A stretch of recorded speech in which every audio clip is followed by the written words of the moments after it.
Halo teman-teman semua, kembali lagi bersama saya Bimo Senadwanda dan hari ini kita akan membahas materi database.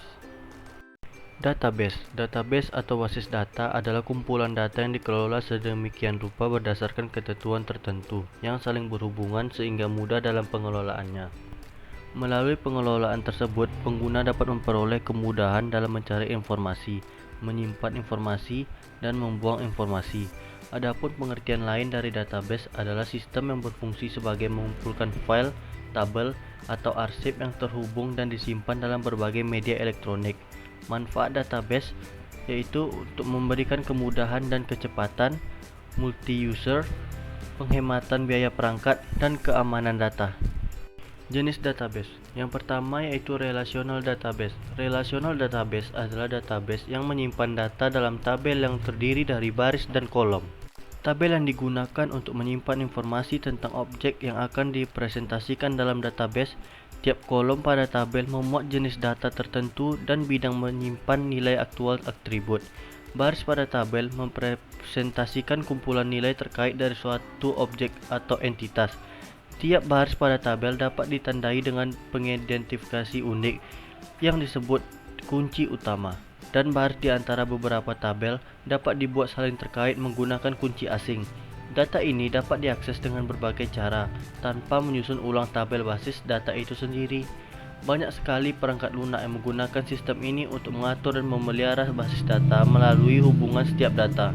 Umumnya, semua sistem menggunakan struktur query language atau SQL sebagai bahasa pemrograman untuk pemeliharaan basis data dan query.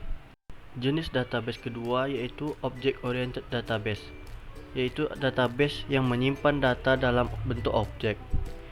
Objek adalah item yang berisi data serta tindakan yang membaca atau memproses data. Contoh aplikasi yang sesuai untuk database berorientasi objek meliputi basis data media yang menyimpan gambar, klip audio, dan atau klip video. Database groupware yang menyimpan dokumen seperti jadwal, kalender manual, memo, dan laporan, dan CAD atau desain dengan bantuan komputer. Database yang menyimpan data tentang teknik, arsitektur, dan juga desain ilmiah. Database ketiga yaitu multidimensional yang menyimpan data dalam bentuk dimensi. Sebuah multidimensional database merupakan suatu bentuk dari database di mana datanya disimpan dalam sel dan posisi yang telah ditetapkan.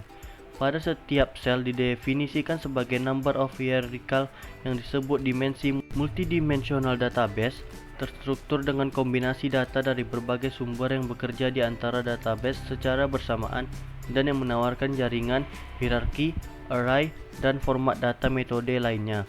Database multidimensional menggunakan bentuk kubus untuk mempresentasikan dimensi-dimensi data yang tersedia bagi seorang pengguna, maksimal 4 dimensi.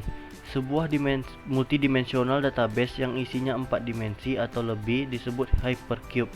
Dalam multidimensional database, data tersebut disajikan kepada pengguna melalui array multidimensi dan setiap nilai individual dari data yang terkandung dalam sel yang dapat diakses oleh beberapa indeks. Database Management System atau yang biasa disebut DBMS adalah suatu sistem atau perangkat lunak yang dirancang untuk mengelola suatu basis data dan menjalankan operasi terhadap data yang diminta banyak pengguna. Contoh tipikalnya yaitu akuntansi, sumber daya manusia, dan sistem pendukung pelanggan. DBMS yang telah berkembang menjadi bagian standar di bagian pendukung atau back office suatu perusahaan. Penyimpanan dalam bentuk DBMS mempunyai banyak manfaat dan kelebihan dibandingkan dengan penyimpanan dalam bentuk flat file atau spreadsheet. Di antaranya yang pertama, performa yang dapat penyimpanan dalam bentuk DBMS cukup besar, sangat jauh berbeda dengan performance data yang disimpan dalam bentuk flat file. Yang kedua, integritas data lebih terjamin dengan penggunaan DBMS. Yang ketiga, independensi. Keempat, sentralisasi. Data yang terpusat akan mempermudah pengelolaan database. Dan yang terakhir, DBMS memiliki sistem keamanan yang lebih fleksibel daripada pengamanan pada file sistem operasi.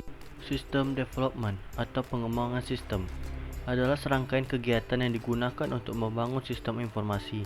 Kegiatan pengembangan sistem sering dikelompokkan ke dalam kategori yang lebih besar yang disebut fase.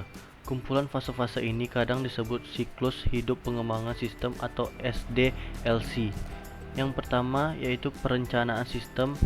Di sini lebih menekankan pada aspek studi kelayakan pengembangan sistem. Selanjutnya ada analisis sistem. Pada tahap ini, sistem akan dianalisis sebagaimana akan dijalankan nantinya.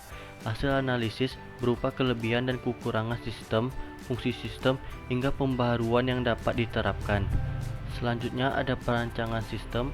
Tahap ini ialah tahap di mana seluruh hasil analisis dan pembahasan tentang spesifikasi sistem diterapkan menjadi rancangan atau cetak biru sebuah sistem. Kemudian implementasi sistem, yaitu mengimplementasikan rancangan dari tahap-tahap sebelumnya dan melakukan uji coba. Yang terakhir ada maintenance dan support and security phase. Di sini untuk memberikan bantuan berkelanjutan untuk sistem informasi dan penggunaannya setelah sistem tersebut diimplementasikan. Manajemen project adalah proses perencanaan, penjadwalan, dan kemudian mengendalikan kegiatan selama pengembangan sistem. Tujuan dari manajemen project adalah untuk memberikan sistem yang dapat diterima kepada pengguna dalam persetujuan kerangka waktu yang disepakati sambil memperhitungkan biaya. Feasibility assessment atau kelayakan.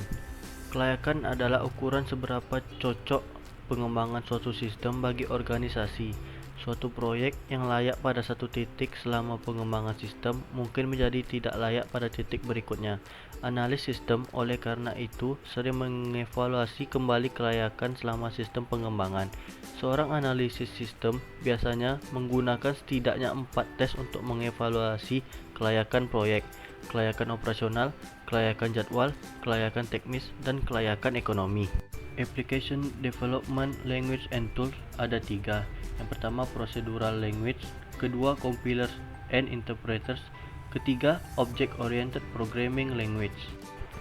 Terima kasih teman-teman sudah menonton. Semoga yang saya sampaikan bermanfaat untuk kita semua. Terima kasih.